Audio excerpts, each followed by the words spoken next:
Welcome to Constellations, the podcast from Kratos, where industry leaders share their thoughts and experience on the future of space business, policy, and opportunity. If you like Constellations, please support us by giving a rating and review on iTunes. And don't forget to share this podcast online to help our community grow. Welcome to Constellations, the podcast from Kratos. My name is John Gilroy, and I will be your moderator. Our guest today is Mandy Vaughn, CEO and founder of GXO. Navigating the divide between military requirements and its commercial resources is a challenging hurdle in the space industry. The demand for greater space accessibility as a whole and the drivers influencing that pressure compound the problem. Mandy Vaughn, former president and CEO of Vox Space and current CEO and founder of GXO, transitioned from a military tech leader to a facilitator in working to bridge that divide. Listen to this podcast as she shares her insights on the expanding role of commercial entities in space, the obstacles of meeting current needs, and growing America's tech workforce, which is the foundation for continued momentum and success. Mandy's space-centric career spans nearly 2 decades. She began as a developmental engineer for the U.S. Air Force and moved on in key positions for commercial big hitters in space projects like General Dynamics, Virgin Galactic, and Virgin Orbit. She is also a member and advisor of various associations and organizations whose missions support the continued growth and expansion of domestic space projects. Okay, Mandy, if you look at the space industry here, it looks like there's been some diversity and maturation in technology that has made space more accessible to a wider range of players. So in your opinion, what are the main technology drivers facilitating the demand for expansion in space accessibility? Well, first, thanks for having me. It's an absolute privilege to join you all this morning, and I'm excited to be here. So thank you for the opportunity. Great first question. And I think it's just such an exciting time to be in the space industry just in general. And in terms of this diversity and maturation in technology, I think one of the foundational things that has really changed to allow this increased access to space is the commercialization and the increased accessibility of launch. Right. So between SpaceX and this whole smaller launch market that is really coming to the market now, we've just got so much more accessibility to space. So any company that now thinks, okay, I have a mission I want to deliver, I have a product I want to provide, that whole element, the barrier to entry in that regard has come way, way, way down. So a new start company can really have a lot more control of their own fate in terms of their schedule. When can they tell an investor that they can meet a technical milestone and show revenue projections? So that is one huge element that I think has totally changed the marketplace, along with the real bang for the buck that now you're getting in these much smaller satellites. So 20 years ago, when people thought the small satellite revolution was going to happen, it didn't quite happen, but it's certainly happening now. So when we have that combination of much better computing power, sensor technology, comms packages on a small satellite coupled with this almost ubiquitous, schedulable access to space, it just allows all sorts of business models and companies to have access that may not have in the past. It's super exciting. No, you mentioned launch and I wrote down the word ho-hum. It's almost like a daily thing. Oh, yeah, another launch. It's like baseball score or something. You know, it's 15, 20 years ago, it certainly was not like that at all. So when it comes to this new world, what are the most daunting challenges to strengthening relationships between commercial and government entities in space? It's a great question. And this is a big part of the reason why I founded GXO, to focus on this, because on the one hand, you've got this burgeoning ecosystem and all these fantastic companies really trying to do good things that have kind of an underlying natural dual use capability, that they have fantastic commercial application, but certainly can support national security objectives too. So how do we change and really make more of this public-private partnership work across all segments of the industry? NASA's done a great job really leaning forward in terms of what does that look like for the space station and for the moon, but how do we really make that a broader statement from a national security perspective? So it's a policy issue, it's a knowledge issue, it's an education issue, and a lot of it too is an organizational trust and comfort issue. How do we get the U.S. government the Space Force, the Air Force, to operationally accept a lot of these commercial services, increase the aperture in terms of how do they meet their overall mission objectives, and really change the architecture of what is the national security space posture, and how can it leverage these commercial things that they don't necessarily own or control on a daily basis. So there's a whole lot of nuance in there in terms of policy, but a lot of it is also cultural and doctrine that I think is going to take a little time, but there's great elements to show that we're heading in that right direction, to where I think both sides, both the commercial and the government entities, can really benefit from this. Mandy, when it comes to the government using commercial organizations, what do you believe are the biggest commercial barriers to entry, and what are some of the mechanisms to help bridge that gap? Gosh, so especially in the space sector and in this new space and entrepreneurial set, some of the barriers to entry from the company side is there's kind of this, we've all heard it in the past before, this valley of death, which used to talk about technical readiness, but now it's really more about how does a new company with a new technology get into a no-kidding program of record? We have all of these fantastic things to do between AFWorks and SpaceWorks and pitch days that certainly generate excitement and get people talking about it. But how many of those companies and contracts then can actually pull a company through from a seedling early stage to a no-kidding robust company that can be part of, really be part of this partnership with the government? So it's more of an innovation and maturation valley of death, more so than a technical valley of death. So I think that's one of our biggest barriers at this moment on how do we help kind of Sherpa and shepherd these companies through to the other side where they can have the level of robust business and technical practices to be there for the long haul. You mentioned AFWorks and SpaceWorks. There's also this thing called Kessel Run going on. And so there's a lot of innovation that's started in the federal government. So what's working and what's not working for these different efforts in the Department of Defense? I think some elements of what's working is what I just mentioned there in terms of the excitement of it. Mm-hmm. And we are starting to see an increase in participation with more companies in those sorts of things, which is good since that can be a feeder back into colleges and high schools to say, hey, look, you can do this. If you have an idea, you can either join one of these companies or go start your own and give it a shot, right? So I think that cultural change is working very, very well to generate that excitement. So the challenge I think we all have as a community is to how do we keep that momentum going, and again, get that through to the other end where it's like, okay, these are then not just stunts or pieces of theater, but these are actually meaningful capabilities that the Space Force and the Air Force and others will rely on for the next, couple, 3, 5, 10 years, and help that become the basis for what is the space economy to come. Mandy, when it comes to commercial involvement in space programs, there are some organizations and nonprofits working on nurturing and developing this, And so I think you participate in a couple of these. What are these organizations talking about? Oh, I am happy to see that a lot of these organizations are discussing this. How can they increase the discussion and the pace and the touch points with these companies? So a couple notable ones like DIU, the Defense Innovation Unit, fantastic group where I think part of their model for success is that it is an ongoing dialogue with the companies in this part of the ecosystem through the development or delivery of a prototype, which is exciting.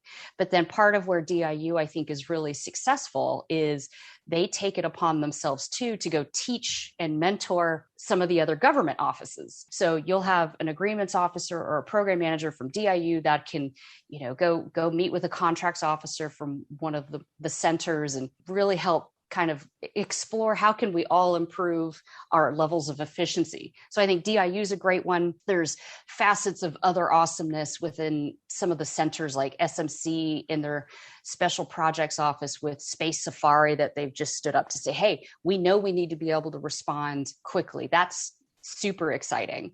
The portfolio architect groups there to be able to say, hey, how do we take these innovation showcases like pitch days and AFWorks, and how do we start to link that through partnerships to the program offices and actually change their mission concept. So I think those guys have been doing a fantastic job. So there's pockets where I'm happy to see great people in these offices that are starting to gain some traction and have more influence across more of the legacy systems, if you will.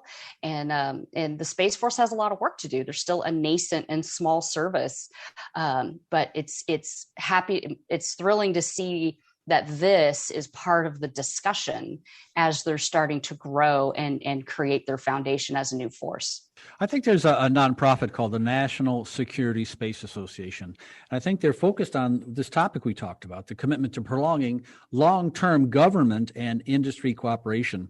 And I'm pretty sure you have a seat on the board of advisors for this group. So what are some of the key ideas that might help commercial startups work together with government entities in meeting their current needs in space?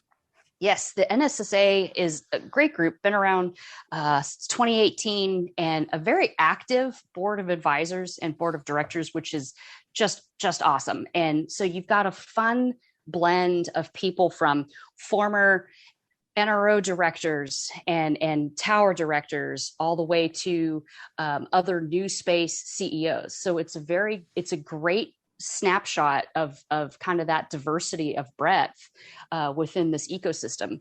So this group, I think, is expressing some good thought leadership in terms of what can both sides of the equation do to help each other, trying to kind of help also connect new commercial companies with some of the more classic primes where opportunities make sense, because that's one area where, a Lockheed or a General Dynamics, there's some good natural synergies there too, to say, hey, how can Lockheed Martin work with a company like Tyvak, for example, to say, hey, this makes a lot of sense. It helps accelerate their entry into the small satellite market, and it can help Tyvak with reach back into some services and government processes that they may not have the in-house ability to support yet.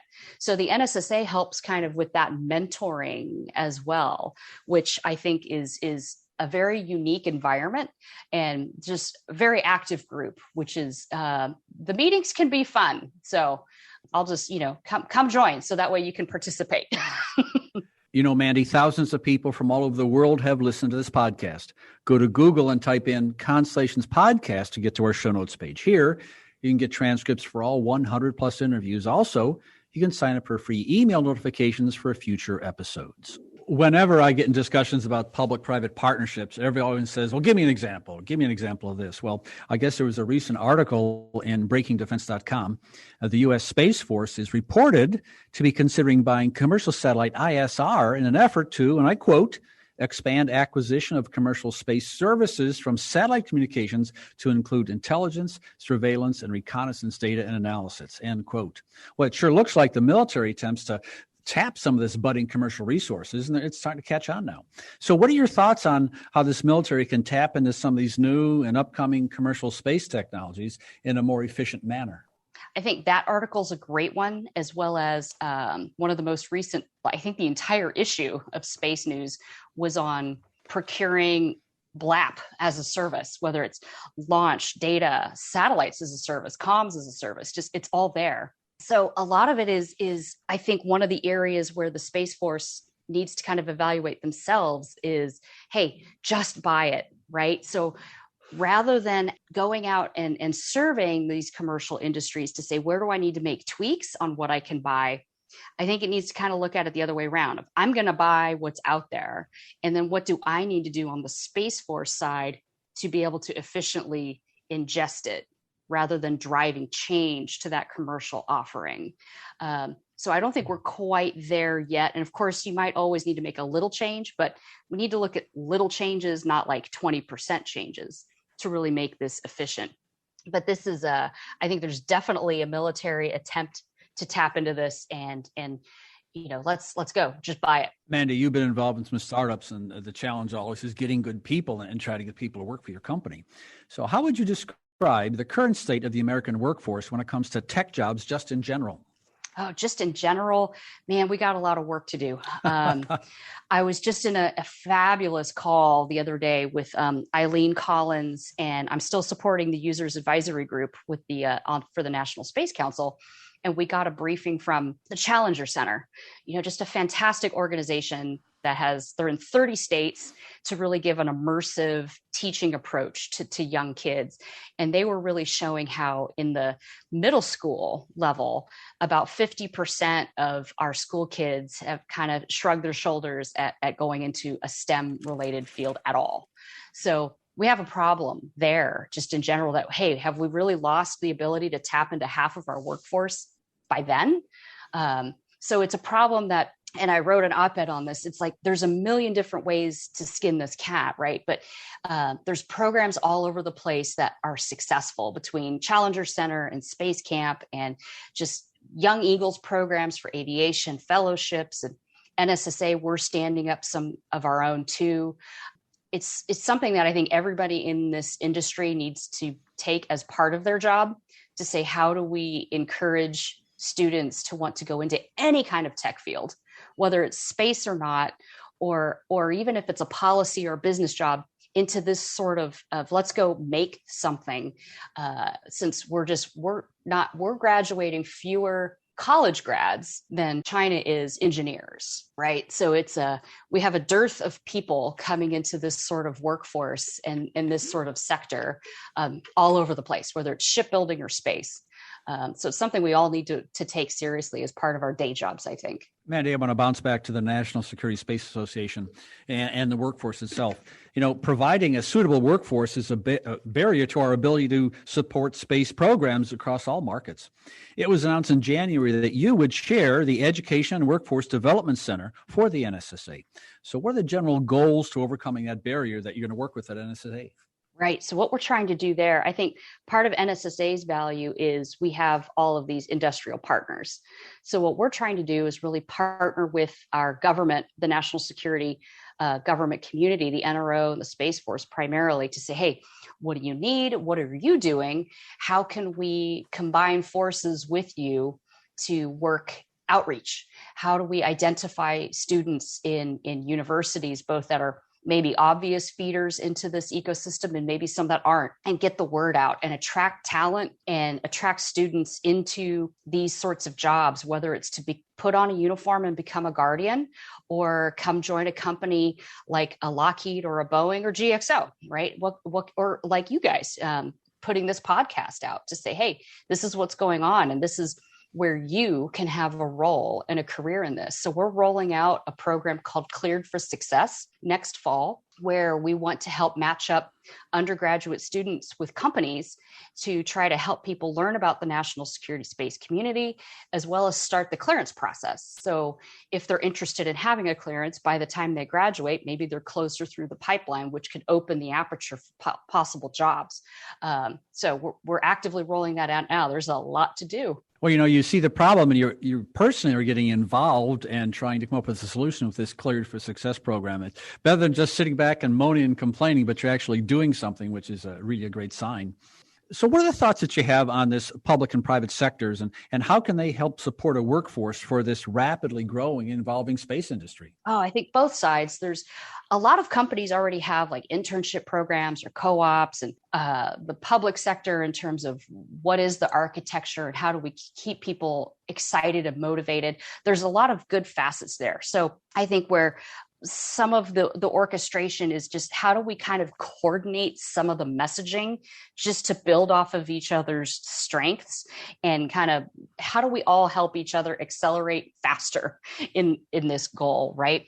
So I think it's a clear mission and a clear vision, and helping the Space Force really get their feet under them to hit the ground running in their second year of being an armed services is a huge opportunity for all of us, as well as NASA, right? Like all of this activity is so exciting. I mean, we've got Blue Origin flying next month with people on board, which will be really exciting. And Inspiration 4 is coming, and Axiom is coming. Getting the word out of these activities and trying to help increase the footprint that we can all see this and participate in this. Mandy, you seem very enthusiastic about this whole topic, but what are you most excited about when envisioning America's future in space? I think for the next few years, the pace of change is only increasing. So, which is really exciting. So I think in the next few years, it's still going to be that a lot of activity is really centered in LEO and GEO, and all of our space activities are geared towards improving life on Earth, which is awesome. And in that ecosystem, it's like, oh my gosh, when we have ubiquitous data and ubiquitous comms, what on earth can we do, as if we're not already connected enough, right? But then past that point, I think is where the economy really changes, that then we're going to have commercial missions on the moon regularly. What does that mean? And then now we're going to have more of a in-space economy that comes out, where it's like, hey, we're building things in space. So we got to get materials up and down and cislunar and beyond. There's so much activity on Mars right now. It's like, oh my goodness, we've got rovers and orbiters and landers and helicopters. So we're going to have just more of this footprint that's not just in the classic orbital regimes creating their own value, which really changes what is space, where it becomes just part of our overall existence. Like, when you're ordering something from Amazon, it might come on a plane, it might come on a ship. Who knows where it's made? Now we may be ordering something and it's made in space, right? So I think that's going to be the change we see here very soon.